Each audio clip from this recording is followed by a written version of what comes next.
বিসমিল্লাহির রহমানির রহিম আলহামদুলিল্লাহ ওয়াসসালাতু ওয়াসসালামু আলা রাসূলিল কারীম আম্মা বা'দ। সম্মানিত উপস্থিতি, আজকে আরেকটি নতুন ক্লাসে আমরা আপনাদের সঙ্গে একত্রিত হলাম। আল্লাহ সুবহানাহু ওয়া তাআলা চাইলে আজকে আমরা বেশ কিছু গুরুত্বপূর্ণ মাসআলা নিয়ে আলোচনা করব। আশা করছি আল্লাহ তাআলা আমাদেরকে ইলমি এই ব্যাপারগুলো ভালো মতন বোঝার এবং আয়ত্ত করার তৌফিক দিবেন, আমিন।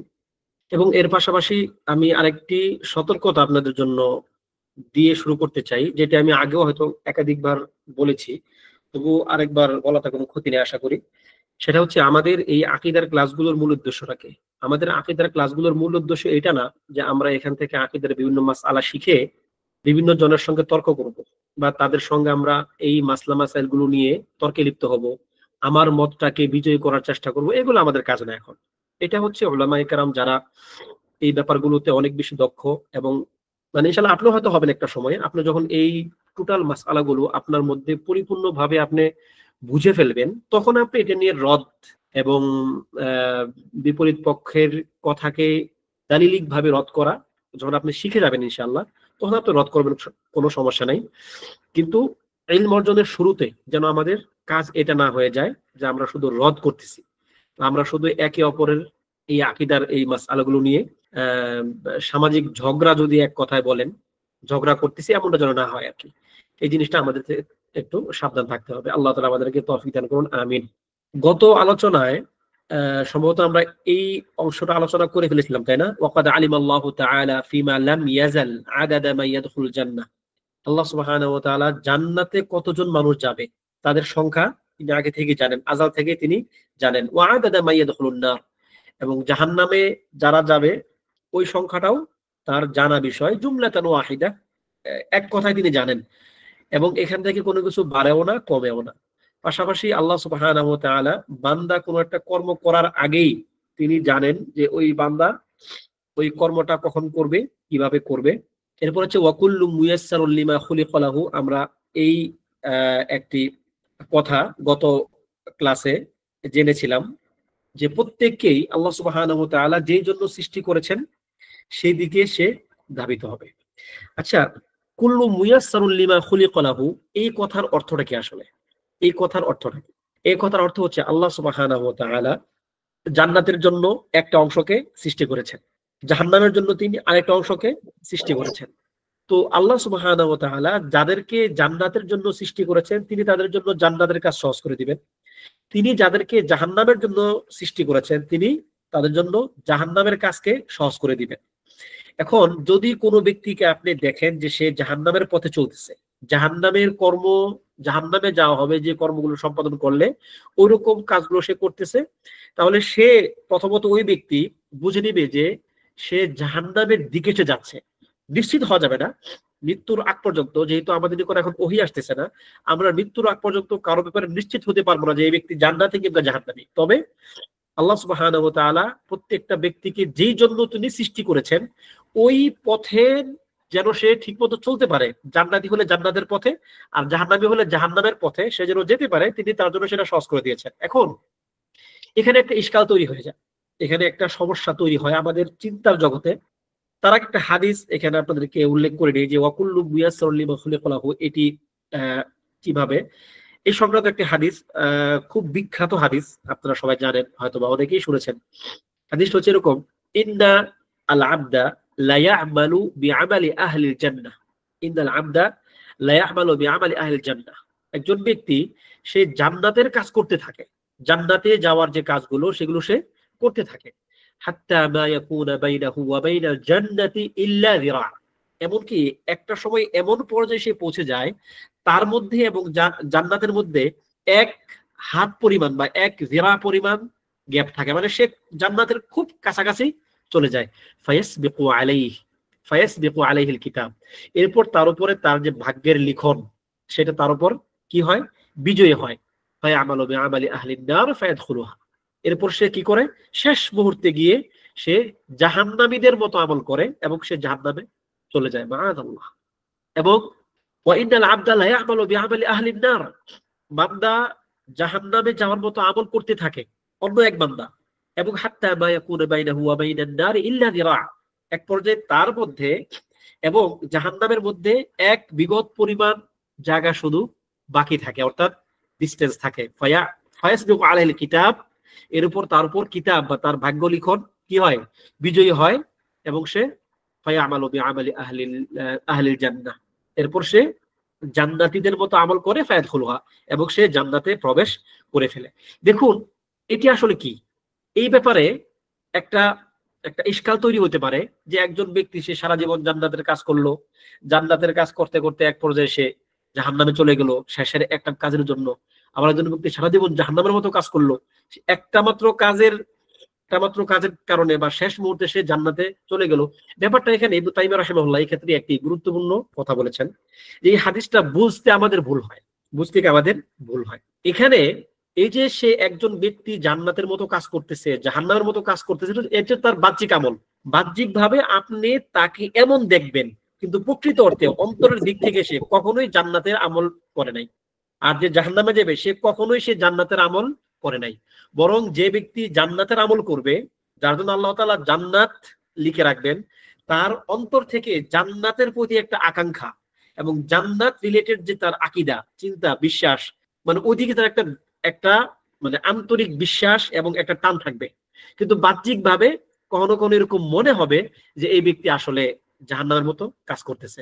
আবার বিপরীতটা, তার মানে এটা মানে আল্লাহ তাআলা যাদেরকে জান্নাতের জন্য সৃষ্টি করেছেন, তিনি তাদেরকে আন্তরিক ভাবে মানে আভ্যন্তরীণ ভাবে জান্নাতীদের কাজের মধ্যেই তিনি তাকে রাখবেন। এটা হচ্ছে বাস্তবতা। এটা কি বাস্তবতা? তবে এটা হচ্ছে মুনাফিকদের মতো, মানে মুনাফিকদের একটা কাজ হচ্ছে এটা, যে যখন মুনাফিক বা কাফের বলতে পারেন, যাদের ভাগ্য খারাপ, তারা দুনিয়াতে ভালো কাজের মতো অনেক কিছু মানে করতে থাকে, দেখায় যে সে আসলে ভালো কাজ করতেছে, প্রকৃত অর্থে সে ভালো কাজ করে না। কিন্তু আল্লাহ তাআলা যার অন্তরকে জান্নাতের জন্য প্রস্তুত করে রেখেছেন, তার সব সময় তার অন্তরের মধ্যে একটা জান্নাতি একটা ভাব থাকবে, এবং আল্লাহ তাআলা তাকে শেষ মুহূর্তে হলেও হেদায়েত দিবেন। আর যার জন্য তিনি জাহান্নাম লিখে রাখছেন, জীবনের শুরু থেকে এসে জাহান্নামীদের মতোই সে চলাফেরা করবে। এটা খুব ব্যতিক্রম বা খুব কম হয় বিপরীতটা। এখন যদি আপনি এটাকে আক্ষরিক করতে এই হাদিসটাকে বিশ্বাস করেন, তার মানে তো আপনি কারো ব্যাপারে আশাবাদী হতে পারবেন না। আপনার প্রত্যেকের ব্যাপারে সন্দেহ হবে, আচ্ছা এই ব্যক্তি এত ভালো মানুষ ছিল, আচ্ছা শেষ মুহূর্তে সে কি জাহান্নামের কাজ করে জাহান্নামে গেল কিনা। ঠিক আছে, আপনি কিন্তু একটা সন্দেহ কাজ করবে, যেটা থাকার উচিত না। এবং এক্ষেত্রে আমাদের যেটা দায়িত্ব সেটা হচ্ছে আল্লাহ সুবহানাহু ওয়া তাআলার একটা হচ্ছে শারআ বাহ্যিক নির্দেশনা, একটা কি বাতিন বা গোপন তার ফায়সালা, কাদার, যেটা হচ্ছে কাদার। এই কাদারের ব্যাপারটা আমাদের চিন্তা ভাবনার মধ্যে নিয়ে আসাই উচিত না, কারণ এটা তো আপনি চিন্তা করলেও পরিবর্তন হবে না। বরং আপনাকে আল্লাহ সুবহানাহু ওয়া তাআলা যেই নির্দেশনাটা দিয়েছেন যে আপনি এই কাজটা করেন, আপনি ওই কাজটাই করে যাবেন, এবং আপনি বিশ্বাস করবেন ওয়াকুল্লু মুয়াসসারুল লিমা খুলিকা লাহ, যে আল্লাহ যদি আপনাকে জান্নাতের জন্য সৃষ্টি করে থাকেন, তাহলে আল্লাহ তাআলা আপনাকে জান্নাতের কাজ সহজ করে দিবেন। এই জন্য আপনি আল্লাহ তাআলার নিকট এই দোয়া সবসময় করবেন যে হে আল্লাহ, আপনি আমার জন্য জান্নাতীদের কাজগুলো সহজ করে দেন, জান্নাতের পথে চলতে পারা আপনি আমার জন্য সহজ করে দেন। এই দোয়াটা আপনাকে সবসময় করতে হবে। অন্যথায় মানুষ যদি কোনো একটা সিদ্ধান্তে এসেই পড়ে, তাহলে সে আমল করবে কেন? মানুষ কোনো সিদ্ধান্তে আসতে পারবে না। বরং এটা হচ্ছে তার জন্য হিকমা, এটা আল্লাহ তাআলার পক্ষ থেকে তার জন্য একটা হিকমা, যে সে তার ভাগ্য জানে না। যদি জানতো তাহলে সেটা তার জন্য ক্ষতি হতো। যেমনটা আগে কোনো এক ক্লাসে হয়তো বলেছিলাম, যদি আপনি জানতেন আপনার ভাগ্যের সবকিছু, আপনি কি ভাবতেছেন যে আপনার ভালো হতো? না, আপনার জীবন অতিষ্ঠ হয়ে যেত। আল্লাহ তাআলার অনেক হিকমা আছে, আমরা হয়তো যা কখনো চিন্তাও করতে পারি না।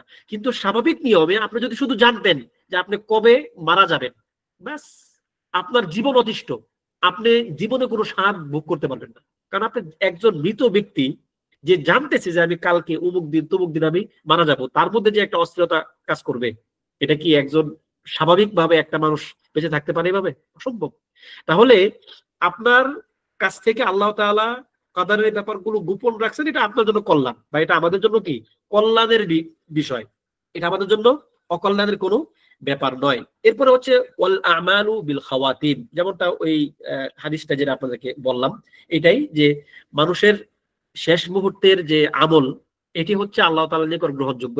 এজন্য আমরা সফরে যখন আপনি কারোর জন্য দোয়া করবেন, কি দোয়াটা করবেন? ধরেন আপনি মুকিম, একজন সফর করতেছে, আপনি তার জন্য দোয়া যেটা করবেন, কে কে জানেন না দোয়াটা? কিন্তু একটু মুসাফিরের জন্য মুকিমের দোয়া কে কে জানেন? একটু হাত তুলেন। বলার দরকার নাই। কে কে জানেন? কেউ জানেন না? আজীব, কেউ জানেন না? মুসাফিরের জন্য মুকিমের দোয়া জানা তো উচিত। আস্তাউদিউল্লাহ দীনাকা ওয়া আমানাতাকা ওয়া খাওয়াতিমা আমালিক। এটি হচ্ছে মুসাফিরের জন্য মুকিমের দোয়া। আর মুকিমের জন্য মুসাফিরের দোয়া কি? কে কে জানেন? মুকিমের জন্য মুসাফিরের দোয়া এটা হচ্ছে আস্তাউদিউকুমুল্লাহ, অথবা যদি একজন থাকে তাহলে আস্তাউদিউকাল্লাহ আল্লাযী লা তাযীউ ওয়াদাইউহু, একটা দোয়া। তো এই দোয়াগুলো এর উদ্দেশ্যটা কি? দেখেন, ওই যে মুসাফিরের জন্য যে মুকিমের দোয়া, কারণ একজন ব্যক্তি যখন সে সফরে থাকে, সফর সবসময় একটা কষ্টের জিনিস, যে কোনো সময় তার যে কোনো কিছু ঘটতে পারে। এই জন্য ওই ব্যক্তির জন্য দোয়া করা হয় যে আস্তাউদিউল্লাহ দীনাকা ওয়া আমানাতাকা ওয়া খাওয়াতিমা আমালিক, যে আমি তোমার দিন, তোমার আমানত এবং তোমার সর্বশেষ যে আমল, এই ব্যাপারে আল্লাহ তাআলার নিকট আমি তোমাকে সুপর্দ করলাম, যেন তোমার শেষ আমল যেন ভালো হয়, তোমার শেষ আমল যেন ভালো হয়। কারণ ওই ব্যক্তি মৃত্যুর অনেক বেশি কাছাকাছি, মুসাফির ব্যক্তি। তো এই জন্য আমাদেরকে শেষ আমলের জন্য চিন্তা চেষ্টা করতে হবে। আল্লাহ তাআলা আমাদেরকে সে তৌফিক দান করুন, আমিন। এরপর হচ্ছে ওয়াসসাঈদু মান সাঈদা বিকাদাইল্লাহ ওয়াশশাকিয়্যু মান শাকিয়া বিকাদাইল্লাহ। ওয়াসসাঈদু মান সাঈদা বিকাদাইল্লাহ, সুখী, সুখী হচ্ছে, সৌভাগ্যবান হচ্ছে ওই ব্যক্তি যে ব্যক্তি আল্লাহ তাআলার কাদা, তার ফায়সালা অনুযায়ী যে সৌভাগ্যবান। আর ওয়াশশাকি, শাকি মানে হচ্ছে কি? শাকি মানে কি? কে কে জানেন? শাকি দুর্ভাগা, এবং দুর্ভাগা হচ্ছে ওই ব্যক্তি যে আল্লাহ তাআলার ফায়সালায় দুর্ভাগা হয়। এই ক্ষেত্রে একটা হাদিস আছে, বিখ্যাত হাদিস, আর বাইনের মধ্যে হাদিসটা আসছে, ইবনে মাসউদ থেকে বর্ণিত হাদিস, ইন্না আহাদাকুম ইজমাউ খালকুহু ফি বাতনি উম্মিহি 40 ইয়াওমা। এই যে 40 কয়েকটা ধাপে সে পার হয়। প্রথমে থাকে নুতফা, পরে আলাকা, পরে মুদগা। এভাবে যখন তার উপর 120 দিন পার হয়, তখন আল্লাহ তাআলা তার মধ্যে রূহ ফুঁকে দেন এবং একজন ফেরেশতাকে 4টা নির্দেশ দিয়ে পাঠান। কে কে জানেন না ওই 4টা নির্দেশ কি কি? মাশাআল্লাহ, তাহলে আপনারা সবাই জানেন, খায়ের। তাহলে এই যে 4টা নির্দেশ দিয়ে একজন ফেরেশতাকে আল্লাহ তাআলা পাঠান, কি কি নির্দেশ দেন? বিকাতাবি বি বি বি কাতিবি রিজকিহি, তার রিজিক লেখা হয়, ওই ফেরেশতা এসে তার রিজিক লেখেন। এরপর লেখেন ওয়া আজালিহি, এবং তার যে আয়ু, মেয়াদ, আয়ুষ্কাল, সে কতদিন বাঁচবে এটা লেখেন। ওয়া আমালিহি, এবং তার আমলটা লেখেন। এবং ওয়া শাকিয়্যুন আও সাঈদ, সে কি সৌভাগ্যবান নাকি দুর্ভাগা, এটাও লেখেন।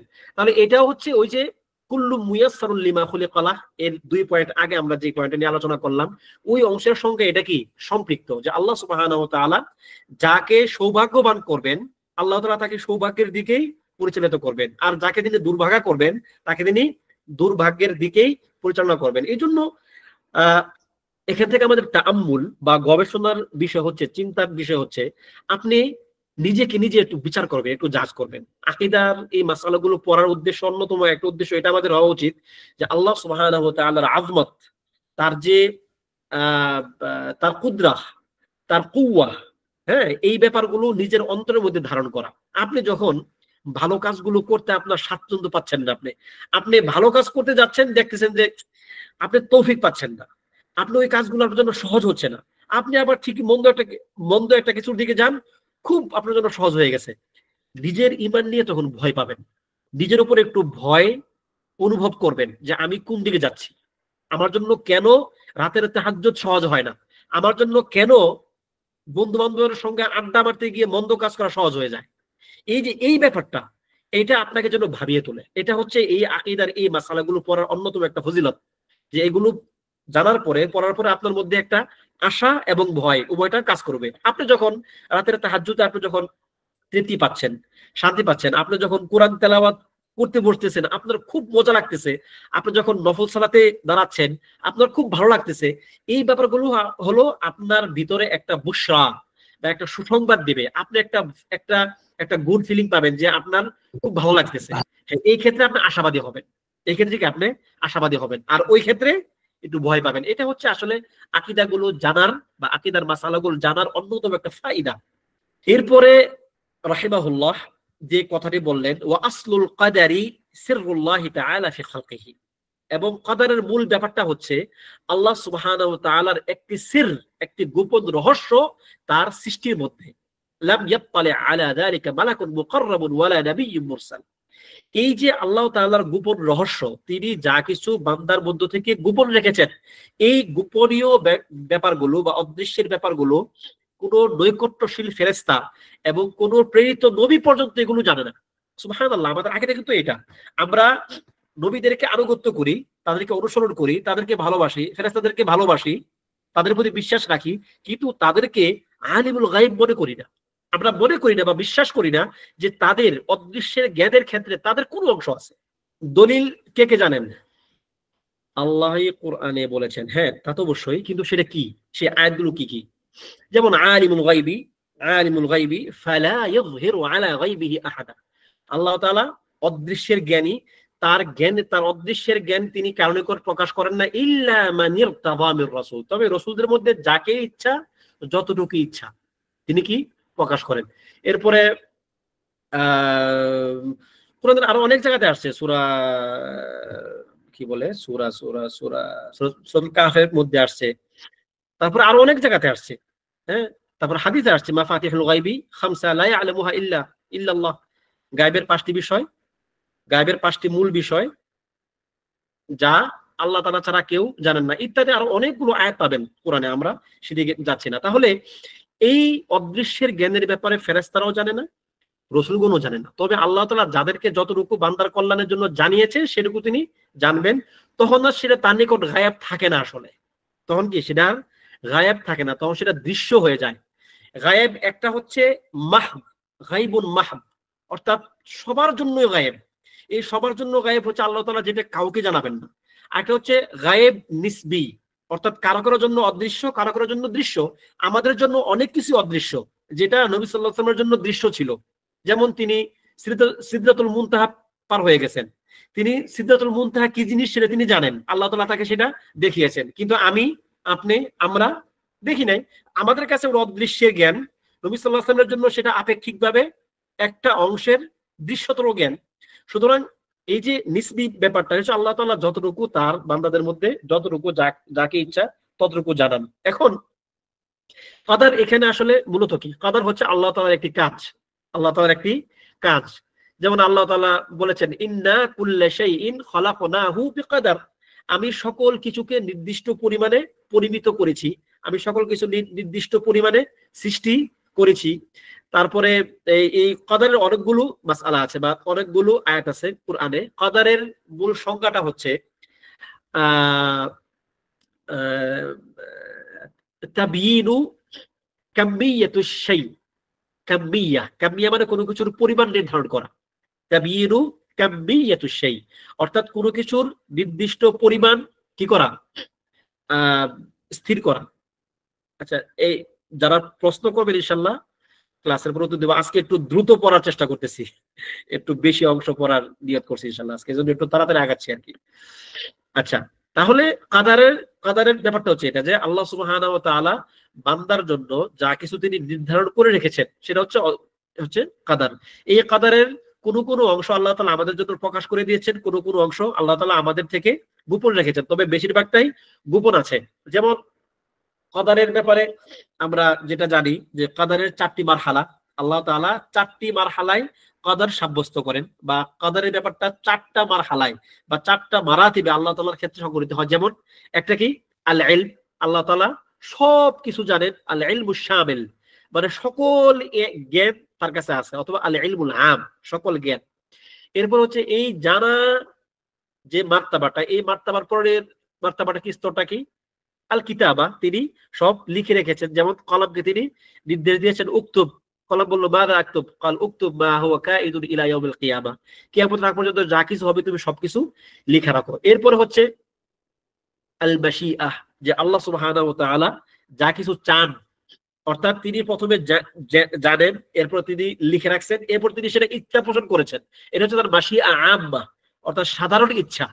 ঠিক আছে, এরপর যেটা তিনি ইচ্ছা করেছেন তিনি ফাআউজাদাহু আও খালাকাহু, এরপর তিনি ওই জিনিসটাকে সৃষ্টি করেছেন বা অস্তিত্বে আনয়ন করেছেন। দেখুন, ইলমের ব্যাপারটা আমরা জানতেছি না, কিতাবের ব্যাপারটাও আমরা জানতেছি না, এটা আমাদের থেকে অদৃশ্য।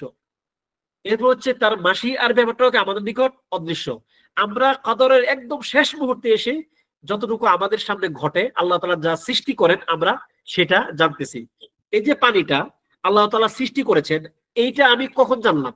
যখন সেটা আমার কাছে আসছে তখন। তার মানে কি এটা কি এখনই এর ইতিহাস শুরু? না, এর ইতিহাস শুরু আরো অনেক আগে থেকে, আল্লাহ তাআলার ইলম থেকে তার ইতিহাস শুরু। কিন্তু আমরা ওই আগের ইতিহাসটা আমরা জানি না। তো কদরের অধিকাংশ ব্যাপারগুলি হচ্ছে আমাদের অজানা অংশ, যেটা আমাদের নিকট বাহ্যিকভাবে দৃশ্যত হয়, ওইটা আমাদের নিকট জানার সুযোগ তৈরি হয়। আল্লাহ তাআলা আমাদেরকে জানার তৌফিক দেন, তাও নির্দিষ্ট পরিমাণে, সবকিছু না। ঠিক আছে? আচ্ছা, তাহলে এই ব্যাপারটা ক্লিয়ার যে কদরের চারটি মারাতিব বা স্তর। একটা হচ্ছে ইলম, একটা হচ্ছে কিতাবাহ লেখনী, একটা হচ্ছে তার মাশিআহ তার ইচ্ছা, একটা হচ্ছে তার খালক। এরপরে হচ্ছে দেখুন আত-তাআম্মুকু ওয়ান-নাযারু ফি যালিকা যারিআতুল খিযলান। লেখক বলতেছেন যে এই যে কদরের ব্যাপারে তাআম্মুক, কদরের গভীরতর জ্ঞান অর্জন করতে যাওয়া, গভীরে প্রবেশ করা, কদরের মাসআলায় গভীরে প্রবেশ করা, ওয়ান-নাযারু ফি যালিকা, এবং এই ক্ষেত্রে খুব চিন্তাশীল হওয়া। থাকে না কিছু মানুষ খুব গবেষণা করে, গবেষণা এর পাহাড়। তো এই ব্যক্তি যারা এই ক্ষেত্রে খুব বেশি গবেষণাতে লিপ্ত হয় এবং খুব বেশি গভীরে ঢুকতে চায়, সেটা কি হয় জানেন? লিযালিকা যারিআতুল খিযলান, এটা তার অপমানের, নিজেকে ছোট করার, নিজে লাঞ্ছিত হওয়ার একটি জারিয়া হয়, একটি কারণ হয়। ওয়া সুল্লামুল হিরমান, এবং সে বঞ্চিত হওয়ার এটি একটা সিঁড়ি হয়। সে যে খায়ের থেকে, কল্যাণ থেকে বঞ্চিত হবে, এর একটা সিঁড়ি হচ্ছে কি? সে কদরের মাসআলায় গভীরে প্রবেশ করতে চায়। ওয়া দারাজাতুত তুগয়ান, এবং তার সীমালঙ্ঘনের একটা স্তরে সে পৌঁছে যায়, কারণ তার সীমা সে লঙ্ঘন করেছে। আল্লাহ তাআলা তার থেকে যে জিনিসটা গোপন রাখতে চেয়েছে তার কল্যাণের জন্য, ওইটা সে জানতে জানতে গিয়েছে, তার মানে সে সীমা লঙ্ঘন করেছে। ফাল হাযারু কুল্লাল হাযার মিন যালিক, সুতরাং এ থেকে আমাদের পরিপূর্ণভাবে সতর্ক থাকতে হবে। নাযার ওয়া ফিকরান, গবেষণা, চিন্তা ভাবনা, ওয়া ওয়াসওয়াসাতান, এবং ওয়াসওয়াসা থেকে আমাদেরকে সাবধান থাকতে হবে। একটা তো হচ্ছে আপনি চিন্তা করবেন, গবেষণা করবেন, ভাববেন, পরিকল্পিত ভাবে একটা জিনিসকে নিয়ে মানে মানে আপনার চিন্তার জগতে নিয়ে আসবেন, এটা তো আপনি করবেনই না। বাল ওয়াসওয়াসাতান, যদি শয়তান আপনার মধ্যে এটা কোনো কারণে আপনার চিন্তা গবেষণার বাইরে ওয়াসওয়াসা হিসেবেও আনে, আপনি সেখান থেকে দূরে থাকবেন। আপনি আউযু বিল্লাহ পড়বেন, আপনি লা হাওলা ওয়ালা কুওয়াতা ইল্লা বিল্লাহ পড়বেন। শয়তান কিন্তু আপনার মধ্যে নানান রকম কাদারের মাসআলায় অনেকগুলো ভ্রান্তিমূলক প্রশ্ন তৈরি করবে। এই প্রশ্নের উত্তর নাই তা না, কিন্তু আপনি হয়তো সেই উত্তরটা ওই মুহূর্তে জানবেন না, বা সবাই হয়তো এই উত্তরগুলো জানে না। তখন কি হয়? তখন মানুষ পথভ্রষ্ট হয়ে যায়, যেটা হয়েছিল পূর্ববর্তী অনেকগুলো ভ্রান্ত দল বা বিদআতি দল, যাদের নিকট শয়তান এমন ভাবে কদরের মাসআলাটাকে উপস্থাপন করছে যে তাদের কাছে এর উত্তর ছিল না। কেন? কারণ তারা সঠিক মানহাজ অনুসরণ করে নাই। যারা সঠিক মানহাজ অনুসরণ করবে না, তাদের কাছে অনেক কিছু উত্তর থাকবে না, তারা অনেক কিছুতে ভুল ভ্রান্তিতে লিপ্ত হবে। এই জন্য আল্লাহ তাআলার একটা তৌফিক পাওয়ার বা সঠিক কথা বলার, সঠিক চিন্তা করার একটা তৌফিক এই জন্যও আসে যে এই ব্যক্তি সঠিক মানহাজের উপর আছে, এই ব্যক্তি সঠিক দিনের উপর আছে। আপনি ইনশাআল্লাহ মুসাদ্দাদ, আপনি তৌফিক প্রাপ্ত হবেন সঠিক কথা বলার, সঠিক চিন্তা করার, যদি আপনি সঠিক দিনটাকে ইসলামের সঙ্গে মেনে নেন। যে ভাই আমার যেটা আল্লাহ তাআলা আমাকে যেটা দায়িত্ব দেন না, আমি সেদিকে যাবই না, তাহলে দেখবেন যে আপনার অনেক কিছু সঠিক হয়ে যাবে, সুন্দর হয়ে যাবে। এই জন্য ইবনু তাইমিয়া রাহিমাহুল্লাহ, অথবা দুঃখিত, ইমাম আহমদ বিন হাম্বল রাহিমাহুল্লাহ, গতকালকে আমরা একটা দার্সে ছিলাম শেখ শামসাদের, ওখানে উনি এইটা আমাদেরকে উল্লেখ করলেন যে আহ ইমাম আহমদ বিন হাম্বল রাহিমাহুল্লাহ, তাকে তার এক ছাত্র জিজ্ঞেস করছে, ইয়া ইমাম, মানুষের তো হায়াত মউত আল্লাহর হাতে, কদর আল্লাহ তাআলার হাতে, তো আপনি যদি মারা যান বা আপনার মারা যাওয়ার পরে আমরা আপনার কাছে যেমন আসতাম, সেরকম কার কাছে যাব ইলমের জন্য? তখন তিনি বললেন, তার সামনে কোন এক ছাত্রকে ইঙ্গিত করলেন যে ওর কাছে যাবা। তখন তারা একটু মানে একটু আহত হলেন আর কি। আহত বলতে একটু মানে একটু প্রশ্নবোধক চিহ্ন তৈরি হলো তাদের চেহারার মধ্যে আর কি। কেন? কারণ এই ব্যক্তি, যেই ব্যক্তির দিকে তিনি ইশারা করতেছেন, ওই ব্যক্তি সবার চেয়ে জ্ঞানী বলে পরিচিত না। ওই ব্যক্তি কি সবার চেয়ে জ্ঞানী বলে সে পরিচিত না। তো স্বাভাবিকভাবে তো তারা আশা করতেছিল যে এমন একজন জ্ঞানী জ্ঞানী ব্যক্তির কথা বলা হবে যার দিকে তারা যাবে। তখন তিনি বললেন যে হ্যাঁ, আমি তোমাদের চিন্তাটা বুঝেছি। আসলে এই ব্যক্তি সবচেয়ে বেশি, আমার দৃষ্টিতে সে সবচেয়ে বেশি তাকওয়াবান, পরহেজগার। সুতরাং যে ব্যক্তি আল্লাহ তাআলাকে পরহেজ করে চলে, আল্লাহ তাআলার নীতি নির্দেশনা মেনে চলে, সম্ভাবনা খুবই বেশি যে সে সঠিক কথা বলবে। সুবহানাল্লাহ। দেখেন সালাফদের চিন্তা এরকম ছিল যে যে যত বেশি দিন মেনে চলবে, তার মুখ দিয়ে তত বেশি সঠিক কথা বের হবে। আল্লাহ তাআলা তার মুখ দিয়ে তত বেশি সঠিক কথা বের করবেন। এই জন্য উলামায়ে কেরাম বলেন যে আমাদের সালাফগণ যারা ছিলেন তারা যে ওই সময়ের সবচেয়ে বড় আলেম ছিলেন না, হতে পারে যে তাদের চেয়ে যারা এখন আমরা যাদেরকে চিনি তাদের সময়ে তাদের চেয়ে বড় আলেম কেউ থাকতে পারেন এবং মানে হয়তোবা ছিলেনই, কিন্তু তারা কেন মাকবুল হয়েছেন? কেননা আল্লাহ তাআলাকে তারা বেশি ভয় করতেন এবং আল্লাহ তাআলা এই জন্য তাদের মুখ দিয়ে সঠিক কথাগুলো সবসময় বের করেছেন। যদি আল্লাহ তাআলা আপনার উপর আপনাকে ছেড়ে দেন যে তুমি চিন্তা ভাবনা করে সবসময় সঠিকটা তুমি বলবা, অসম্ভব যে আপনি সঠিক কথা বলবেন। আপনি সঠিক চিন্তা করবেন। এজন্য আপনাকে সঠিক মানহাজের মধ্যে থাকতে হবে, যাতে করে আপনি ওয়াসওয়াসা, ফিকরা এবং এই যে ভ্রান্ত আকীদা, ভ্রান্ত চিন্তাধারা, এগুলো থেকে যেন আপনার অন্তর সালিম থাকে। আল্লাহ তাআলা আমাদেরকে তৌফিক দান করুন, আমিন। এরপরে লেখক বলতেছেন ফাইন্নাল্লাহ তাআলা তাওয়া ইলমাল কাদারি আন আনাবিহি। খেয়াল করুন যে এখানে তিনি কেন বললেন যে তোমরা সাবধান থাকবে, যে এই কদরের মাসালায় তোমরা গভীরে যাওয়ার চেষ্টা করবে না। কেন? কেননা আল্লাহ সুবহানাহু ওয়া তাআলা এই কদরের জ্ঞানটা মানুষদের থেকে পাওয়া মানে কি গোপন রেখেছেন, ভাঁজ করে রেখেছেন। তিনি এটাকে ভাঁজ করেন নাই, সবার জন্য তিনি সেটা উন্মুক্ত করেন নাই।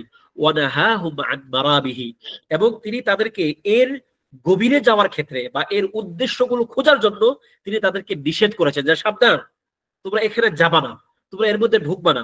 যেমন আল্লাহ তাআলা বলেছেন কামা ক্বালা তাআলা ফি কিতাবিহি লা ইউসআলু আম্মা ইয়াফআল ওয়া হুম ইউসআলুন, যে আল্লাহ তাআলাকে তিনি যা করেন এই জন্য তাকে প্রশ্ন করা যাবে না। আল্লাহ তাআলা যা করেন এই ক্ষেত্রে তাকে প্রশ্ন করা যাবে না, বরং মানুষ যা করে তাদেরকে প্রশ্ন করা হবে। এই জন্যই তিনি বলেন ফামান সাআলা লিমা ফাআলা। সুতরাং কেউ যদি এই প্রশ্ন করে কদরের মাসআলায়, আচ্ছা আল্লাহ তাআলা এইটা কেন করলেন, আল্লাহ তাআলা আমাকেই কেন গরিব বানালেন, আল্লাহ তাআলা আমাকেই কেন শুধু বিপদে ফেলেন, আল্লাহ তাআলা আমাকেই কেন এই যাবতীয় ঝামেলাগুলোর মধ্যে ফেলেন, এরকম কিন্তু অনেক কথা কিন্তু আমরা বলি আমাদের অজান্তেই। আমাদের সমাজে এই কথাগুলো খুব খুব বেশি প্রচলিত। প্রত্যেক দিন হয়তো আপনি এই কথাগুলো শুনেন, হয়তো বা কখনো কখনো আপনি এই কথাগুলো বলেন। এই প্রশ্ন যে ব্যক্তি করবে লিমা ফাআল, যে আল্লাহ তাআলা কেন এই কাজটা করলেন, আমার সঙ্গে কেন এগুলো হচ্ছে, এই প্রশ্ন যদি আপনি করেন ফাকাদ রাদ্দা হুকমাল কিতাব, সে কি করবে? কিতাবের হুকুম, আল্লাহ তাআলা আপনার জন্য যে কিতাব লিখে দিয়েছেন, এই কিতাব এখানে আপনার যে ভাগ্য লিখন এই কিতাবও হতে পারে, অথবা আল্লাহ তাআলার যে কোরআন এই কিতাবও হতে পারে। আপনি এই কিতাবের হুকুম আপনি রদ করে ফেললেন, আপনি এই কিতাবের হুকুমকে আপনি ছুঁড়ে ফেললেন। এবং ওয়ামান রাদ্দা হুকমাল কিতাবি কানা মিনাল কাফিরিন, আর যে ব্যক্তি কিতাবের হুকুম রদ করে বা উল্টে দেয়, যে ওটার মধ্যে কোনো সন্দেহ সংশয় পোষণ করে, জিজ্ঞাসাবাদ করে, সে কাফের হয়ে যাবে। ইবলিসের সমস্যাটা কি? ইবলিস যে একটা একটা সত্তা, একটা জিনিস, তার প্রবলেমটা কি জানেন? তার প্রবলেম হচ্ছে আল্লাহ তাআলার সিদ্ধান্তে সে সন্তুষ্ট না। আল্লাহ তাআলার যে তাকদীর, কাদার, এই কাদারে সে সন্তুষ্ট না। আল্লাহ বলছেন যে উসজুদু, তোমরা আদমকে সেজদা করো। সে বলে কেন আমি সেজদা করব, কেন? তার যুক্তিটা খাটে না এটা।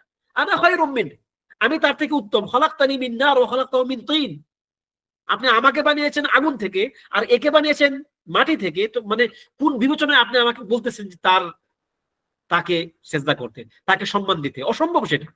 মানে তার আকলে ধরে নাই। আল্লাহ তাআলা যে এটা তার যে একটা তাকদীর, তার একটা নির্দেশ, তার একটা হুকুম, এটা তার আকলে, তার বিবেকে সেটা ধরে নাই। এই যে ওই যে একটু আগে আমরা যেটা বললাম, নাযরান ওয়া ফিকরান ওয়া ওয়াসওয়াসাতান, তার চিন্তা ভাবনা এটা আসেই নাই যে এটা তার করা উচিত। বাস সে শুধু এই প্রশ্ন করছে, না কেন করব, আমি কেন করব, বাস সে কাফের হয়ে গেছে। সে কিন্তু আল্লাহ তাআলার অস্তিত্ব অস্বীকার করে নাই, যে আল্লাহ নাই, না। ও তো আকাইল, ও তো বুদ্ধিমান। নাস্তিকরা তো পাগল। নাস্তিক যারা, একটা মানুষ না, এগুলা এগুলা মানুষের কাতারের বাহিরে। যদিও কোনো দায়ী মনে করেন যে হয়তো বললে বুঝে ফেলবেন যে রাহিমাহুমুল্লাহ, আল্লাহ তাআলা তাদেরকে হেফাজত করেন, রহম করেন, তাদের খেদমত কবুল করেন। কেউ কেউ কথা বলেন যে মুশরিকদের চেয়ে নাস্তিকরা ভালো। না না, মুশরিকদের চেয়ে নাস্তিকরা ভালো না। নাস্তিকরা মানুষই না, মুশরিকরা মানুষ। নাস্তিকরা কি? তারা তো ধর্মের মানুষ কেউ না, এর উপরে তারা মানুষই না।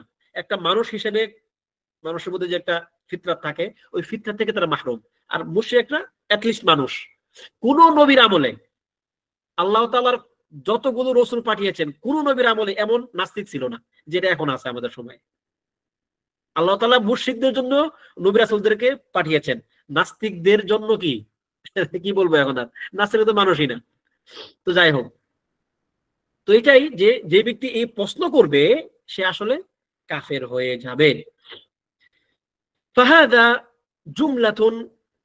আচ্ছা, এই এই এই কদারের মাসআলায় আরো আচ্ছা, এরপরে কি কদারের আলোচনা আছে আরো? হ্যাঁ, ঠিক আছে, আছে। এরপরে একটু আলোচনা করি নেই। যেমন কদারের মাসআলায় কয়েকটি আলোচনা করি আপনাদেরকে। কদার কয় প্রকার, কে কে জানেন না?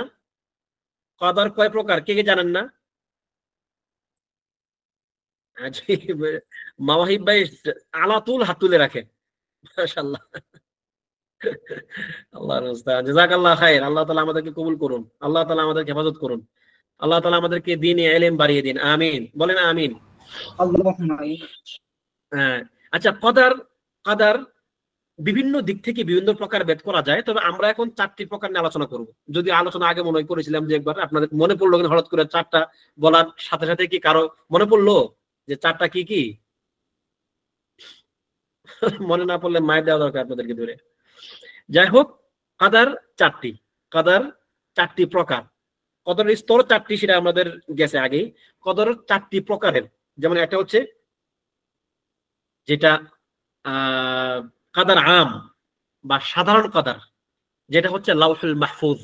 আল লাউহুল মাহফুজ যেটা সাধারণ কাদার, যেটা আল্লাহ সুবহানাহু ওয়া তাআলা একদম পৃথিবীর সৃষ্টি জগতের যা কিছু আছে তিনি সবকিছু আগে থেকেই লিখে রাখছেন।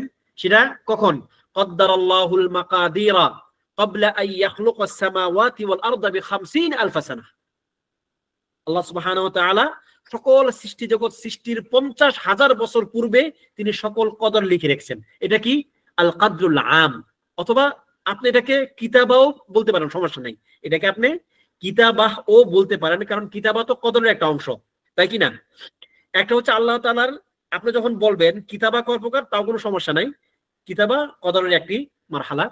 তাহলে আমরা কিতাবা বললে আপনার জন্য সহজ হবে, যে কিতাবা হচ্ছে 4 প্রকার। একটা কি? কিতাবা আম্মা, কিতাবা শামিলা, সকল কিছুকে সম্পৃক্ত করে যে কিতাব লেখা হয়েছে সেটা কি? আল্লাহুল মাহফুজ। আল্লাহুল মাহফুজ কে কে দেখছেন? আল্লাহুল মাহফুজ কে কে দেখছেন আপনারা? কেউ কে আছেন? না না, দুঃখিত, কে কে দেখেন নাই আল্লাহুল মাহফুজ? কে কে দেখেন নাই? সংরক্ষিত ফলক, বুঝেন না? সংরক্ষিত ফলক যেখানে সবকিছু লেখা আছে, এটাকে আপনারা দেখেন না এখনো কেউ? জি না সাহেব, হ্যাঁ? দেখি নাই। আপনিও দেখেন না আবু আফিয়া? না সাহেব, দেখি নাই তো। আজিব, সাফায়াত ভাইও দেখে নাই, তোমরা কি আপনারা কেউ দেখেন নাই? আশ্চর্য কথা। যাই হোক, এটা না দেখারই কথা, এটা কেউ দেখে নাই আসলে। আল্লাহুল মাহফুজ হচ্ছে আল্লাহ তাআলার সকল কিছু লিখে রাখার একটা জায়গা। লাউহ মানে ফলক। যেমন লাউহ বলা হয় কাকে জানেন? এই যে আমরা ছোটকালে, এখানে তো কেউ মনে হয় এখন আর ওই ছোট নাই যে স্লেটে লেখেন। আপনারা কি এই যুগ পাইছেন স্লেটে লেখার, চক দিয়া স্লেটে লেখার? এই যুগ হয়তো অনেকেই পাইছেন, হয়তো হয়তো অনেকেই পান নাই, যাদের বয়স অনেক কম। এই স্লেটে আমরা যেটা লিখতাম ছোটকালে, এইটাকে বলা হয় লাউহ, লাউহা অথবা লাউহ, স্লেট অর্থাৎ ফলক। ঠিক আছে? তো আল্লাহ তাআলার কাছে একটি ফলক আছে, তার কাছে একটি লাউহ আছে। অবশ্যই সেটা আমাদের যে স্লেট, ওই স্লেট না, আমরা স্লেটকে ফলক বলি, ঠিক আছে? কিন্তু আল্লাহ তাআলার যে ফলক সেটা তিনি জানেন সেটা কেমন, আমরা সেটা জানি না, কারণ তিনি আমাদেরকে সেই বর্ণনা দেননি। আল্লাহ তাআলা সেই ফলকের মধ্যে সকল কিছু লিখে রাখছেন, যেটা আমরা সবাই জানি একটা হাদিস, আউয়ালু মা খালাকাল্লাহু তাআলা আল কলম।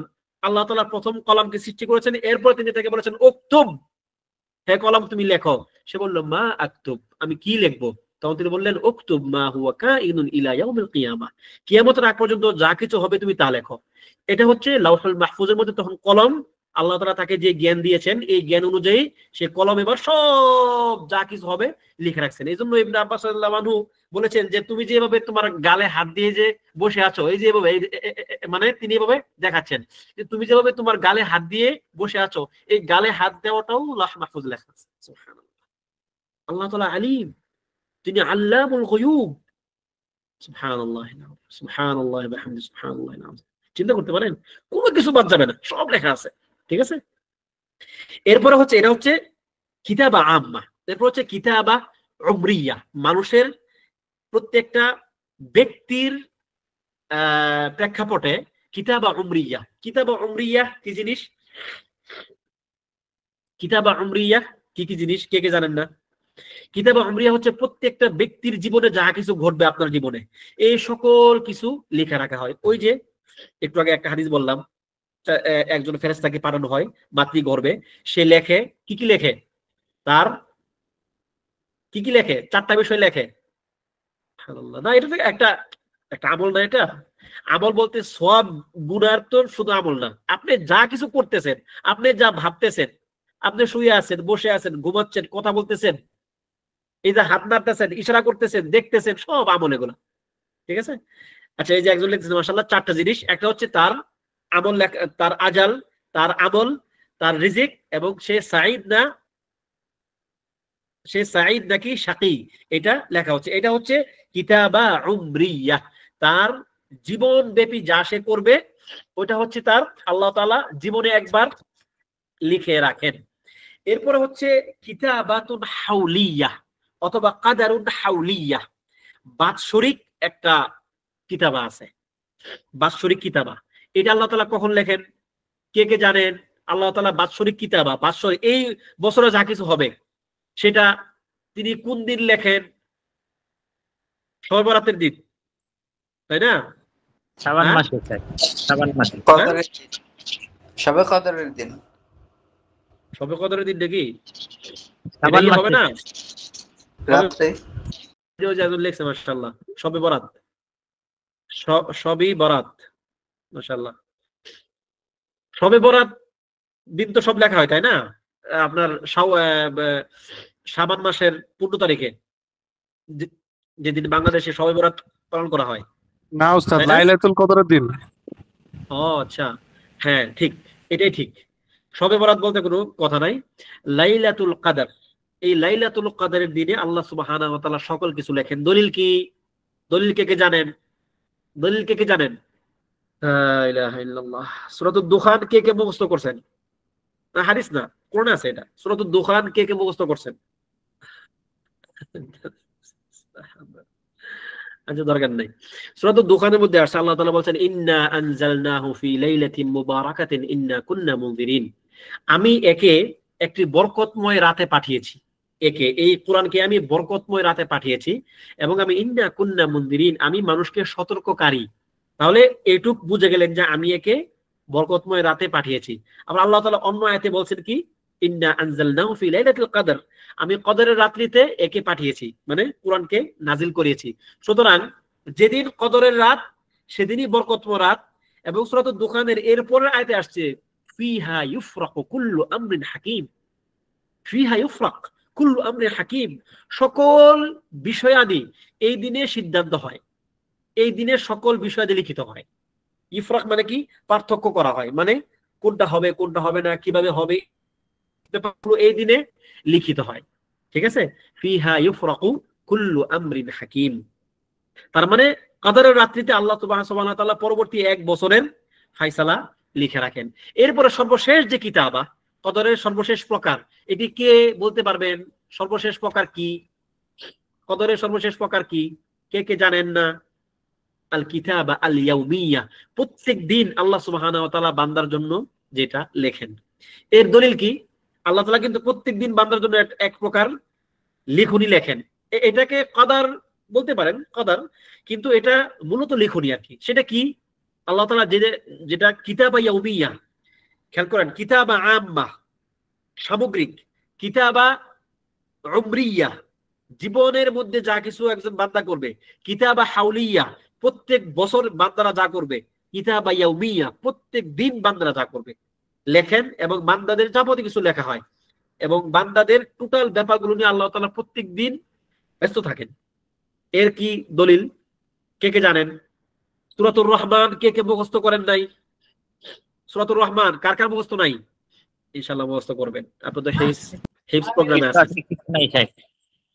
জি, অল্প কিছু আছে।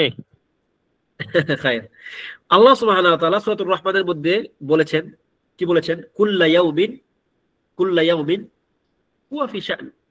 আল্লাহ তাআলা দিনের প্রত্যেকটা মুহূর্তে বা প্রত্যেক দিন তিনি গুরুতর কাজে ব্যস্ত। আল্লাহ তাআলা প্রতিদিন তিনি কি অত্যন্ত গুরুতর কাজে, বা তিনি সকল কিছুকে তিনি কি, আচ্ছা প্রশ্নটা এখন মানে ফুল স্ক্রিন আসতেছে না, জাস্ট শুধু যে পপ আপ হচ্ছে আর কি। আমি প্রশ্ন কোনগুলো দেখতেছি না এখন, ইনশাআল্লাহ ক্লাসের পরে প্রশ্নগুলো উত্তর দেবো আর কি। তো যেটা বলছিলাম যে আল্লাহ সুবহানাহু ওয়া তাআলা প্রত্যেক দিন বান্দার গুরুতর কাজে ব্যস্ত থাকেন। যেমন তিনি বান্দার দোয়া কবুল করেন, সারাক্ষণ কেউ না কেউ তো দোয়া করতেছে নাকি নাকি না করতেছে। বান্দা কেউ না কেউ তো কোনো কিছু চাচ্ছে, কেউ না কেউ তো আল্লাহ তাআলা উদ্ধার করতেছেন, কাউকে না কাউকে তো আল্লাহ তাআলা বিপদের মধ্যে ফেলতেছেন।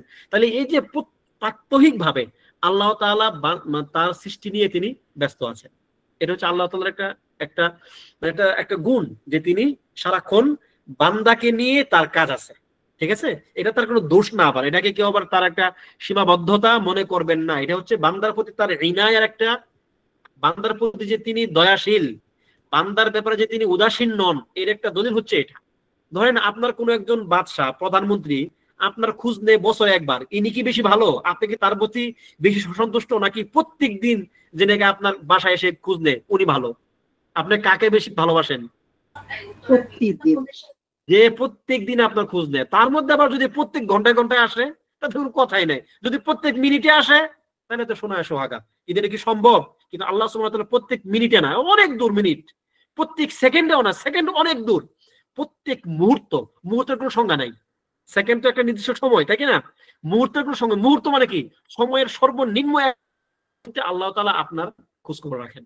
আল্লাহু আকবার, আলহামদুলিল্লাহ, আলহামদুলিল্লাহ যে আমরা এমন এক রবের প্রতি বিশ্বাস রাখি যিনি আমাদেরকে এক মুহূর্তের জন্য ছেড়ে যান না।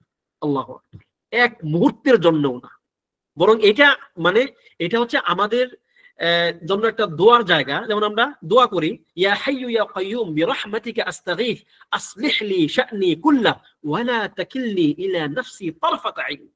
চোখের পলক ফেলার মতো একটা মুহূর্তের জন্য আল্লাহ আপনি আমাকে আমার উপর ছেড়ে দিয়েন না। আল্লাহ আপনি আমার দায়িত্ব নিয়ে রাখেন, কারণ আমি চাই না যে আমি আমার দায়িত্বে আমি চলি। এটা তো এটা অসম্ভব। আর কোনো কিছু না, যদি শুধু তিনি আপনাকে বলেন যে ভাই, দুঃখিত মানে আমি আপনাকে বললাম আর কি, যে ভাই দেখেন আপনার সবকিছু মানে আল্লাহ তাআলা দেখো, কোনো সমস্যা নাই, বাকি ওই শুধুমাত্র আপনার শ্বাস প্রশ্বাসটা আপনার দায়িত্বে থাকবে, কয় সেকেন্ড বাঁচবেন আচ্ছা খায়ের, এটাও দিলাম না, শুধু আপনার রক্তের পালসটা আপনার দায়িত্বে থাকবে, আপনি নিজ দায়িত্বে পালস করতে হবে আর কি, এটা অটোমেটিক সিস্টেমে থাকবে না, পারবেন? ওইটাও বাদ দেন, শুধুমাত্র হজম প্রক্রিয়াটা আপনার দায়িত্বে আমি দিয়ে দিলাম, কেমন হবে তখন? ওইটাও বাদ দেন। আপনি ঘুমাইলে আপনার যে সিস্টেম শরীরে কাজ করে ওইটা শুধু আপনার দায়িত্ব আমি দিয়ে দিলাম। সুবহানাল্লাহ, অসম্ভব। মানুষ মানুষ চিন্তা করতে পারবে না যে কত বড় ফাসাদ তৈরি হয়ে যাবে, এক মুহূর্ত মানুষ বাঁচতে পারবে না। ঠিক আছে, আচ্ছা এরপরে হচ্ছে কি বললাম যে আমরা চারটা প্রকার জানতে পারলাম। এবার আসেন হাওলা ওয়ালা কুওয়াতা ইল্লা বিল্লাহ। এরপরে লেখক রাহিমাহুল্লাহ যেটা এখানে বলছেন, ফাহাদা জুমলাতুন মা ইয়াহতাজু ইলাইহি মান হুয়া মুনাওয়ারুন কলবুহু, যে এই যে কথাগুলো আমি তোমাদেরকে বললাম এখন, এই কথাগুলো ওই ব্যক্তির প্রয়োজন, বা ওই ব্যক্তি চিন্তা ভাবনা করবে যার অন্তর কি মুনাওয়ার, আলোকিত, মিন আউলিয়া ইল্লাহি তাআলা, আল্লাহ তাআলা ওলিদের মধ্যে, আল্লাহ তাআলা বন্ধুদের মধ্যে যাদের অন্তর কি আলোকিত, ওই সমস্ত ব্যক্তিরা এই ব্যাপারগুলো নিয়ে একটু চিন্তা করবে। ওয়াহিয়া দারাজাতুর রাসিখিনা ফিল ইলম, এবং এটি হচ্ছে যারা ইলমে গভীর তাদের স্তর হচ্ছে এটা, যারা ইলমে গভীর তাদের স্তর হচ্ছে তারা জানে না। সুবহানাল্লাহ, আপনি যে কদরের ব্যাপারটা জানেন না, আপনি যে এটা মেনে নিয়েছেন, এটা হচ্ছে আপনার ইলমের পরিচয় যে আপনি আলেম। আর কদরের মাসালায় যে নাকি জানতে চায় সে আলেম না, মানে একটু উল্টা আর কি ব্যাপারটা, বুঝছেন? কদরের মাসালায় হচ্ছে আপনি অন্যান্য মাসালা যত বেশি জানতে যাবেন আপনি তত বেশি আলেম হবেন, আর কদরের মাসালায় আপনি যত কম জানবেন আপনি তত বড় আলেম হবেন। সুবহানাল্লাহ, আজীব এক ব্যাপার কদর। এরপরে হচ্ছে লেখক বলছেন লিআন্নাল ইলমা ইলমান, এইটা একটা গুরুত্বপূর্ণ একটা পয়েন্ট, একটু খেয়াল করেন। লিআন্নাল ইলমা ইলমান, ইলম হচ্ছে দুই প্রকার, ইলম হচ্ছে দুই প্রকার। একটা কি ইলমুন ফিল খালকি মাওজুদ, একটা হচ্ছে বান্দার মধ্যে, কদর অর্থ গায়েব না, গায়েবের একটা অংশ কদর, গায়েব আরো অনেক কিছু আছে। কাদার অর্থ হচ্ছে পরিমিতকরণ, আল্লাহ তাআলা যা কিছু করেন বান্দার জন্য গোপনে, যা তিনি বান্দা থেকে গোপন রাখছেন অথবা প্রকাশ করছেন, কোনো সমস্যা নাই। যেমন তিনি এই পানিটা সৃষ্টি করেছেন, এটা একটা কাদার, কিন্তু এটা আমি জানি যে এখন আমি পানি দেখতেছি, কিন্তু আমার অজান থেকে আরো অনেক কিছু আছে না যা আমি জানতেছি না, ঠিক কিনা? তো ওইটাও কদার, এইটাও কদার। তবে কিছু কিছু কদারের ব্যাপার আমার নিকট আল্লাহ তাআলা স্পষ্ট করে দিয়েছেন বা প্রকাশ করেছেন, আর অনেক কদারের ব্যাপার তিনি আমার নিকট থেকে গোপন রেখেছেন। যেটা প্রকাশ করেছেন সেটা আমার কল্যাণের জন্য, যা আমার থেকে গোপন রাখা হয়েছে সেটাও কি আমার কল্যাণের জন্য। এরপরে যেটা এখানে বলা হলো যে আন্নাল ইলমা ইলমান, ইলম দুই প্রকার। কয় প্রকার করব কিন্তু এটা আমি, ইলম দুই প্রকার। একটা হচ্ছে ইলমুন ফিল খালক মাওজুদ, একটা হচ্ছে বান্দার কাছে বা সৃষ্টিতে জানা ইলম, যেটা সৃষ্টির মধ্যে আছে, সেটা কি শরীয়তের ইলম। শরীয়ত যেটা আপনি জানেন, শরিয়া, কোরআন, সুন্নাহ এবং এর থেকে উচ্চারিত যে ইলম গুলো আছে সেগুলো হচ্ছে আপনার জানা ইলম। একটা কি ওয়া ইলমুন ফিল খালকি মাফকুদ, এবং আরেকটা ইলম হচ্ছে বান্দা থেকে যেটা গোপন রাখা হয়েছে, সেটা কি অদৃশ্যের জ্ঞান, তার মধ্যে বিশেষভাবে কদরের জ্ঞান। বিশেষভাবে কি কদরের জ্ঞান। ফা ইনকারুল ইলমিল মাওজুদি কুফরুন। সুতরাং আপনি যদি আপনার নিকট যেই ইলমটা এখন আছে শরীয়তের, ওইটাকে যদি আপনি ইনকার করেন যে আমি এই ইলম মানি না, তাহলে কি কুফর, কেউ কাফের হয়ে যাবে। শরীয়তের জ্ঞান যদি কেউ অস্বীকার করে সে কি কাফের হয়ে যাবে। এবং ওয়াদদিআউল ইলমিল মাফকুদ কুফরুন। বিপরীতে যেই জ্ঞানটা আল্লাহ তাআলা আপনার থেকে গোপন রাখছেন, ওটা যদি আপনি দাবি করেন যে ওটা আমি জানি, তাহলে কি ওইটা আবার একটা কুফর হবে। তার মানে আপনার নিকট যে ইলমটা আছে, এই ইলম আপনি জানতে চান না, আপনি মানতে চান না, আপনি দেখতে চান না, এটা হচ্ছে কুফর। আবার যে জ্ঞানটা আপনার নিকট নাই, আল্লাহ তাআলা আপনার থেকে যে জ্ঞানটা গোপন রাখছেন ওইটা খুঁজতে যাওয়া বা ওই জ্ঞানের দাবি করা কি আরেকটা কুফর। দুই দিকের কুফর। ওয়ালা ইয়াসবুতুল ঈমানু ইল্লা বিকাবুলিল ইলমিল মাওজুদ। সুতরাং ঈমান সাব্যস্তই হবে না, কোন ব্যক্তির ঈমান সাব্যস্তই হবে না মাওজুদ, আপনার নিকট থাকা ইলমটাকে সাবেত না করলে, যদি আপনি এটাকে সাব্যস্ত না করেন, অথবা ওয়াতারকি তালাবিল ইলমিল মাফকুদ, এবং আপনার থেকে আল্লাহ তাআলা যে ইলমটা গোপন রাখছেন ওই ইলম খুঁজতে যাওয়া পরিত্যাগ করা। আপনি ওই ইলম খুঁজতে যাবেন না, এই কাজটা না করলে আপনার ঈমান পরিপূর্ণ হবে না, আপনার ঈমান সাব্যস্ত হবে না। তাহলে শরীয়তের জ্ঞান আমাদেরকে অর্জন করতে হবে এবং এই জ্ঞান অনুযায়ী আমাদেরকে আমল করতে হবে। আর যেটা আপনার গায়বের জ্ঞান, অদৃশ্য জ্ঞান, ওই জ্ঞান থেকে আমাদেরকে দূরে থাকতে হবে, ওই জ্ঞান খুঁজতে যাওয়া যাবে না। যদি দুইটার একটা করি তাহলে আমাদের ঈমান সাব্যস্ত হবে না। এখন প্রশ্ন হচ্ছে, প্রশ্ন না, এখন এই ক্ষেত্রে একটা কায়দা আছে। কায়দাটা হচ্ছে যদি পারেন লিখে রাখেন, নাহলে মুখস্থ করবেন। জানি আলহামদুলিল্লাহ আপনারা অনেকে ব্রিলিয়ান্ট, একবার শুনলে মুখস্থ করে ফেলবেন। একটু প্রস্তুত হন তো দেখি, যে এখন আমি যে কথাটা বলবো একটা আরবি একটা কায়দা বলবো, কেউ যদি বলতে পারেন একবার শুনেই, তো খায়ের, অনেক খায়ের। একটু কানটা খাড়া করেন, শুনেন। আল ইলমু ইলমান, ইলমুন ফিল খালকি মাওজুদ ওয়া ইলমুন ফিল খালকি মাফকুদ। এটা হচ্ছে একটা পয়েন্ট, মানে এখানে যেটা আছে আর কি, এই যে এইখানে আমরা যেটা দেখলাম এটা। এরপরে হচ্ছে ফাল মুওয়াফফাক। ফাল মুওয়াফফাক কায়দা এটা। ফাল মুওয়াফফাক ইউমিনু বিল ইলমিল মাওজুদ ওয়া ইয়াকিলু ইলমাল মাফকুদ ইলা আলিমিহি। এটা হচ্ছে একটা কায়দা। ওয়া আম্মা গায়রুল মুওয়াফফাক ইয়াহতাজ্জু বিল ইলমিল মাফকুদি আলাল ইলমিল মাওজুদ। কথাটা কি বুঝছেন আপনারা? এটা কায়দা একটা। এটা যে ব্যক্তি মুওয়াফফাক, আল্লাহ তাআলার পক্ষ থেকে তৌফিক প্রাপ্ত, যার অন্তরকে আল্লাহ তাআলা সালাহিয়াত দিয়েছেন, সে হচ্ছে কি করবে? ইয়ামালু অথবা ইউমিনু ওয়া ইয়ামালু বিইলমিল মাওজুদ। সে তার নিকট থাকা ইলমটা বিশ্বাস করবে এবং আমল করবে। এবং ওয়া ইয়াকিলু আল ইলমাল মাফকুদা ইলা আলিমিহি। এবং এই যে অদৃশ্যের জ্ঞান, এই অদৃশ্যের জ্ঞানটা এই জ্ঞানের যিনি আলেম তার দিকে ফিরিয়ে দিবে। সে আল্লাহ তাআলার জন্য সেটা সুপর্দ করে নেবে, সে নিজে ওখানে ঢুকবে না ওই অদৃশ্যের জ্ঞানের মধ্যে। এটা কি মুওয়াফফাক। ও আম্মা গায়রুল মুওয়াফফাক, কিন্তু যাকে আল্লাহ তাআলা তৌফিক দেন নাই, যার অন্তরকে আল্লাহ তাআলা সালাহিয়াত দান করেন নাই, ইসলাহিয়াত দান করেন নাই, সে কি করবে? সে ইয়াহতাজ্জু বিল ইলমিল মাফকুদি ইলমাল মাওজুদ। সে কি করবে? অদৃশ্যের জ্ঞান দিয়ে, বা যে জ্ঞান তার থেকে অদৃশ্য রাখা হয়েছে ওটা দিয়ে সে জানা বা দৃশ্য জ্ঞানকে প্রতিহত করার চেষ্টা করবে। দলিল বা উদাহরণ, যেমন ধরেন আল মুওয়াফফাক কি করবে? সে জানে যে আল্লাহ সুবহানাহু ওয়া তাআলা তাকে সালাতের নির্দেশ দিয়েছেন, আল্লাহ তাআলা তাকে সালাতের নির্দেশ দিয়েছেন, কিন্তু সে এটা জানে না যে এই সালাতটা পড়লেই, বা সে এটা জানে না যে সে কি এই সালাত পড়তে পারবে কিনা। খেয়াল করেন, আল্লাহ তাআলা তাকে সালাতের নির্দেশ দিয়েছেন, সে এটা জানে না যে সে কি এখন এখান থেকে মসজিদে যাইতে পারবে কিনা।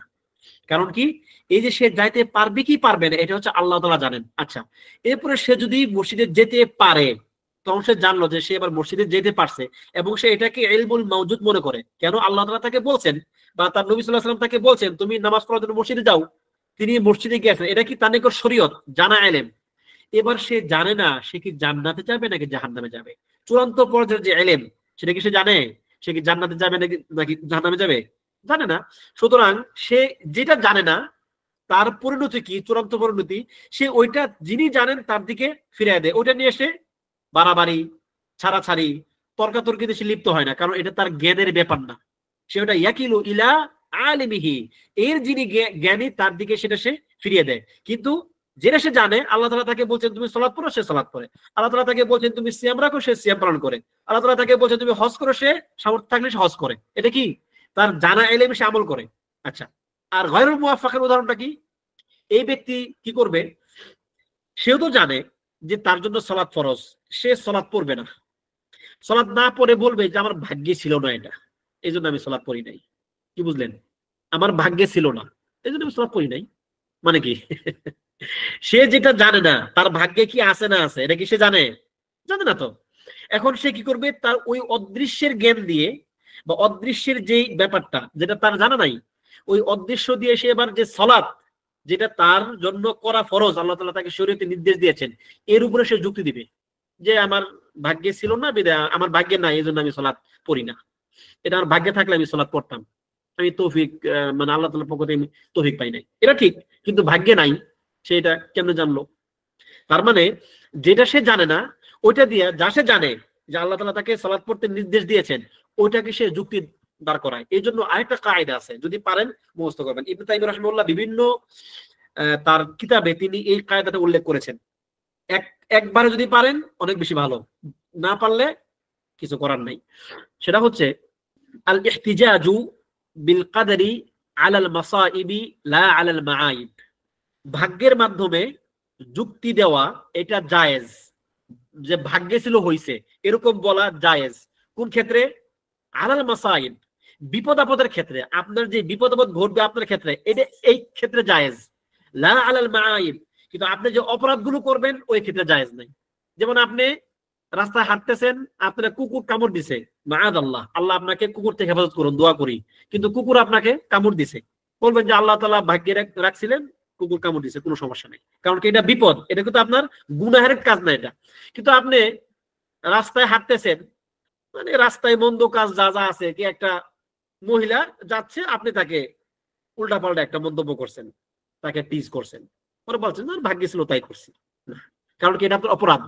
গুনার ক্ষেত্রে ভাগ্য দিয়ে যুক্তি দেওয়া যাবে না, গুনার ক্ষেত্রে ভাগ্য দিয়ে যুক্তি দেওয়া যাবে না, কিন্তু বিপদের ক্ষেত্রে ভাগ্য দিয়ে। কারণটা কি? দুইটা কারণ। একটা কারণ হচ্ছে, এটাও একটা কায়দা, ওই কায়দার একটা অংশ এটা, লিআন্নাল ইহতিজাজ বিল কদরি লিল আলাল মাসাইবি রিদান বিকদারিল্লাহ। কেননা বিপদ আপদের ক্ষেত্রে কদর দ্বারা যুক্তি দেওয়া বা যুক্তি প্রদর্শন করা, এটা হচ্ছে আল্লাহ তাআলার কদরের ব্যাপারে সন্তুষ্টি জ্ঞাপন করার অর্থ। আপনি আল্লাহ তাআলার কদরের ব্যাপারে সন্তুষ্ট বিধায় আপনি যুক্তি দিচ্ছেন, কারণ এটা আল্লাহ তাআলার কাজ। কিন্তু ওয়াল ইহতিজাজ বিল কদরি আলাল মাআইবি ইবতালু শারঈল্লাহ। আর যদি আপনি আপনার কর্ম, আপনি যে গুনার কাজগুলো করছেন, গুনার কাজের মধ্যে যদি আপনি কদর দিয়ে যুক্তি দেন, এটা হচ্ছে আল্লাহ তাআলার শরীয়তকে বাতিল করে দেন নামান্তর। আল্লাহ তাআলা বলছেন যে তুমি ওই মন্দ কাজটা করিও না, আপনি মন্দ কাজটা করছেন এবং আপনি কদর দিয়ে যুক্তি দিচ্ছেন, তার মানে কি আল্লাহ তাআলার ওই শরীয়তের নির্দেশটা আপনি বাতিল করতে চাইছেন, তাহলে এটা একটা অপরাধ। কিন্তু আগেরটা আল্লাহ তাআলার কদরের ব্যাপারে আপনি সন্তুষ্ট ছিলেন। জটিল হয়ে গেছে কি এই মাসালাটা? এই জন্য কিন্তু আমি একটা কথা অনেকবার করে বলি, অনেক ক্লাসে বলি, যাতে করে এই জটিল ব্যাপারগুলো তুলনামূলক তাৎক্ষণিক মনে হয় জটিল ব্যাপারগুলো যেন আপনাদের এখানে যেন ঢোকে আর কি ঠিক মতো। বুঝছেন কি এই মাসালাটা? যে কদর দিয়ে আপনি যুক্তি দিতে পারবেন কোন ক্ষেত্রে? মাওয়াহিবুর রহমান, তাই যুক্তি দিতে পারবো যদি যুক্তি দিতে পারবেন কোন ক্ষেত্রে? যদি বিপদে পড়ি, কোনো বিপদ ঘটে। মাশাআল্লাহ, বারাকাল্লাহু ফিক, আযহাকাল্লাহু সিন্নাক। এরপরে কদরের মাধ্যমে যুক্তি দিতে পারবেন না কোন ক্ষেত্রে? যদি আমি কোনো অপরাধ করি সেক্ষেত্রে কদরের মাধ্যমে যুক্তি দিতে পারবো। আল্লাহ তাআলা আমাদেরকে গুনাহ, অপরাধ, পাপ থেকে বাঁচিয়ে রাখুন, বিপদ আপদ থেকে হেফাজত করুন, আমিন। ঠিক আছে, এই ব্যাপারটা কিন্তু তাহলে ক্লিয়ার। আবার দেখেন, বিপদ আপদের ক্ষেত্রে কিন্তু আপনি কিছু কিছু যুক্তি দিতে পারবেন না। যেমন ধরেন আপনি রাস্তায় আপনি হাঁটতেছেন, ইশারা পড়ছে, মানে ইশারা বলতে ইশারা সিগন্যাল, রাস্তায় সিগন্যাল দেয় না, বাংলাদেশের মনে সিগন্যাল খুব একটা মানা হয় না নাকি? মানা হয় কি সিগন্যাল রাস্তাঘাটে? আমরা কেউ মানে না। না, ট্রাফিক পুলিশ হাত তুললে তখন মানতে হয়। পুলিশ থাকলে তাই একটু মানে সামনাসামনি আর কি, তাহলে কিন্তু মানে না। আচ্ছা, ধরেন সিগন্যাল দেওয়া আছে রেড লাইট, আপনি যেতে পারবেন না, ঠিক আছে, আপনি চলে গেলেন। বাস অপর প্রান্ত থেকে, মানে আপনার এখানে রেড লাইট মানে কি, অন্যের কাছে সেটা গ্রিন লাইট, তার রাস্তা খোলা। কারণ আপনি যাচ্ছেন, ও তো রাস্তা খোলা, ওর তো জন্য সেটা জায়েজ, সারা সেটা জায়েজ, আপনার জন্য সারা সেটা জায়েজ না। আবার এখন কি বললেন না যে না সরকারি হুকুম মানা জায়েজ না, না না, এখানে আমার অন্য মাসালা। এটা এই বিধানগুলো সরকারি হুকুমের মানে আওতায় পড়বে না। এটা হচ্ছে মানুষের মাসলাহাতের বিধান, এটা জায়েজ আছে, সমস্যা নেই, সরকার এগুলো করতে পারে। এখন গুনাহের ক্ষেত্রে যুক্তি দিলে কুফর হবে কিনা বলবো ইনশাল্লাহ, এটা কখন হবে কোন হবে না, সেটা ইনশাল্লাহ পরে বলবো আর কি। আচ্ছা, এখন ধরেন আপনার কিন্তু এখন আপনি যে রেড লাইট থাকা অবস্থায় আপনি পার হয়ে গেলেন, আপনি কিন্তু একটা অপরাধ করলেন, প্লাস এরপরে যে বিপদটা ঘটলো সেটা একটা বিপদ হলো। এখানে দুইটা কাজ হয়েছে, একটা হচ্ছে আপনার অপরাধ, আপনি যেটা করলেন এটা আপনার জন্য গুনাহ হবে, কোন একটা পর্যায়ে আপনার জন্য সেটা গুনাহ হবে, কারণ আপনি অন্যের হক নষ্ট করছেন। এটাকে সরকারি আইন মনে না করে এটা বরং অন্যের হক চিন্তা করেন। অন্যের এখানে এখন গ্রিন লাইট, মানে এখন অন্যের যাওয়ার অধিকার, রাস্তা এখন অন্যের, আপনি যাচ্ছেন, মানে কি আপনি তার হক নষ্ট করতেছেন। এখন আপনার এই যাওয়ার কারণে যদি কারো ক্ষতিগ্রস্ত হয়, তাহলে আপনি তার হক নষ্ট করলেন, প্লাস আপনি তার ক্ষতি করলেন, ঠিক আছে। আচ্ছা, এই যে আপনি একটা অপরাধ করলেন, এই অপরাধের ক্ষেত্রে আপনি ভাগ্যের দোহাই দিতে পারবেন না, ভাগ্যে ছিল তাই গেছি, না, এটা তো অপরাধ। কিন্তু যাওয়ার পরে যে ঘটনাটা ঘটছে, হ্যাঁ ওইটা বিপদ, ওই যে অ্যাক্সিডেন্টটা হয়েছে, আপনি এবার বলতে পারেন যে গেছি আমার অপরাধ, কিন্তু ওইখানে যেটা ঘটছে সেটা ভাগ্য, কোনো সমস্যা নেই। কথা ক্লিয়ার হলো যে একই ঘটনায় দুই রকম জিনিস থাকতে পারে। আবার কিছু থাকবে যে না আপনার কোনো অপরাধ নাই, আপনার রাস্তায় হাঁটতেছেন, হুট করে আপনার এক পাগল এসে আপনার লাথি মারছে, একটা মারতে পারে না, কেউ খাইছেন রাস্তায় হাঁটতে গিয়ে, কেউ পাগলের লাথি খাইছেন? আমি খাইছি ভাই, আমার অভিজ্ঞতা আছে। হাঁটতেছি এমনি, আমি জানিও না, হুট করে এক কাছে এসে আমাকে একদম একটা দিছে আর কি। কারণ ওটা কি বিপদ, আমি ওই দিন খুব ভয় পাইছি, ওটা কি আমার বিপদ, কিন্তু আমার কোনো অপরাধ নাই। আবার আমাকে লাথি মারছে ভাই, একদম ফেলে দিছে রাস্তার মাঝখানে। এখন ওটা কি একটা বিপদ, কিন্তু আমি তাকে কোনো উস্কানিও দেই নাই, আমি কোনো অপরাধ করি নাই, ওটা টোটালটা হচ্ছে ভাগ্য। কথা ক্লিয়ার? আবার ওই পাগলকে আপনি উস্কানি দিতে গেছেন, তাকে আপনি খুঁচাইছেন, অপরাধ করছেন, সেটা কি আপনার অপরাধ না? সেটা আপনার অপরাধ, কিন্তু সে যেটা মারছে, মারার পর আপনি পরীক্ষা আপনার হাত ভেঙে গেছে, ওটা আপনার ভাগ্য। কথা ক্লিয়ার হলো? আলহামদুলিল্লাহ, কথা ক্লিয়ার, আশা করি। ক্লিয়ার না হলে বলবেন ক্লিয়ার, কারণ সময় অনেক দূর হয়ে গেছে আমাদের। এখন আমাদের এই আলোচনাতে আরো একটা মাসআলা রয়ে গেছে, কয়েকটা মাসআলা রয়ে গেছে। তাহলে আজকে আর এই মাসআলাগুলো আলোচনা না করি, 3-4টা মাসআলা এখানে আরো আজকে বলার ইচ্ছা ছিল, কদরের মাসআলায়, কদরের ব্যাপারে আর কি। সময় যেহেতু আজকে অনেক হয়ে গেছে, আজকে আলোচনা না করলাম। ইনশাআল্লাহ পরবর্তী ক্লাসে কদরের মাসআলা শেষ, মানে ইতি টানবো ইনশাআল্লাহ। পরবর্তী ক্লাসে অলরেডি 2 ক্লাস হয়ে গেছে না কদরের, পরবর্তী ক্লাসে বিইذনিল্লাহ ইতি টানবো, শেষ করে দিন, মানে কি আজকে শেষ করব কদরের। এখন ধরুন যে আমি যেটা নিয়ে চিন্তা করছি, যেমন যে এখন যেটা নিয়ে আপনাদেরকে বলতাম যে কদরের ক্ষেত্রে পথভ্রষ্ট দল কোনগুলো আছে, 3-4টা প্রকার, এবং এই পথভ্রষ্ট যারা হয়েছে তারা কেন পথভ্রষ্ট হয়েছে, কদরের মাসআলায় মানুষ পথভ্রষ্ট কেন হয়, ঠিক আছে, এটা নিয়ে একটু আলোচনা ছিল। 2টা পয়েন্ট ইনশাআল্লাহ আলোচনা করব সামনের ক্লাসে, সমস্যা নাই, সংক্ষিপ্ত আলোচনা করে দিয়ে পরবর্তী আমাদের যে ক্লাস ওইখানে যাবো বিইذনিল্লাহি তাআলা। আশা করতেছি আজকের ক্লাস টোটালটাই বুঝেছেন। তো ক্লাসের আনুষ্ঠানিক ইতি এখানে টানলাম। এখন যদি কারো কোনো প্রশ্ন থাকে বিইذনিল্লাহ করতে পারেন।